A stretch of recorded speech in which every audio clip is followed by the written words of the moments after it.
Oke, video ini dibuat pada tanggal 20 Februari ya,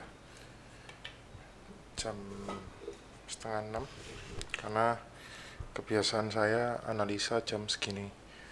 Terus kemarin saya juga agak kaget karena tentang suku bunga BI yang ternyata stay gitu ya. Dan ternyata stay itu yang membuat malah asingnya itu outflow gitu. Karena outflow-nya itu saya terus terang agak kaget. Agak kagetnya itu malah di arah big banks-nya itu ke BCA. Jujur kaget. Kagetnya kenapa kok BCA yang dipanis gitu loh malahan. Soalnya saya lihat ya, misalnya contoh kayak BBRI, itu outflow-nya sedikit. Bisa lihat ini aja, sedikit banget. BBNI malah inflow ya. Terus BMRI,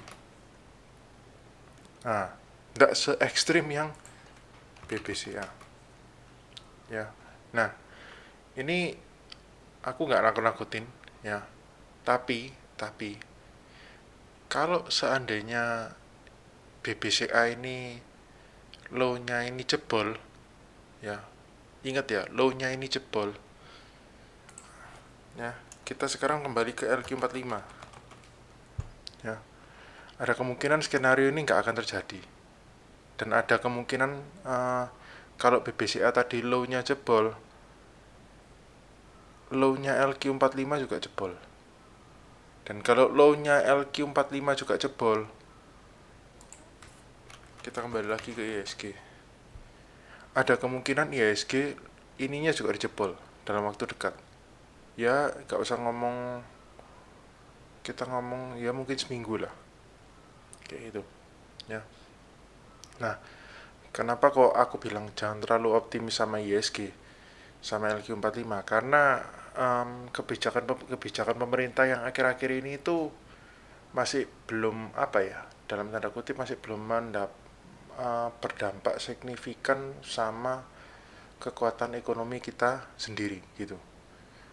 Maksudnya seperti kayak paling gampang contoh itu di level UMKM itu kan banyak yang merasa kayak ekonomi kita lagi seret. Nah, maksudku ya keadaan kita sekarang ini dengan makroekonomi, dengan IHSG itu ya sesuai yang sekarang ini malah menurutku.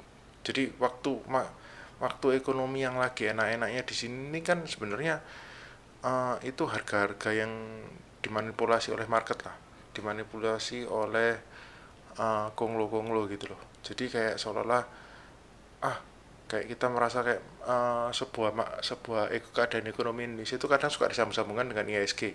Sedangkan IHSG kita ya tahu sendiri, kalau sudah ada konglomerasi yang main dan segala macam, ya IHSG jadi nggak relate juga gitu loh. Ya, makanya kenapa aku bilang kalau mau tahu the real keadaan IHSG yang sekarang itu dan makroekonomi yang sekarang itu sebenarnya ke LQ45 kayak gitu. Ini aku kembalikan ke LQ45 kayak gitu ya. Yang which is ya kita tahu LQ45 itu sebenarnya hanya di sini tapi dia turun terus sudah kayak gitu ya. Nah, yang aku ingin sampaikan ini basic knowledge saja lah ya. uh, Kalau sampai BBCA itu foreign outflow-nya segitu gede gitu ya, saranku cuma satu sih. Saranku cuma satu, kalau jangan maksain deh. Kalau kalian tuh pikirannya cuman saham itu dalam tanda kutip yang aman-aman aja gitu, aman dalam arti harus masuk LQ45, jangan deh.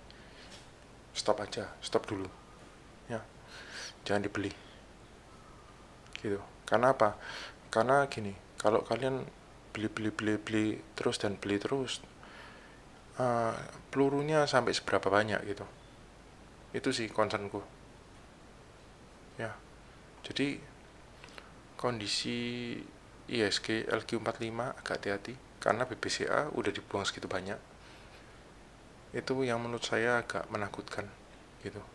Dan ada potensi LQ45 ini akan menjebol lower low-nya ini, akan menjebol batas ininya ya. Kemungkinannya cukup besar karena melihat buangannya sih BPCA yang segitu gede.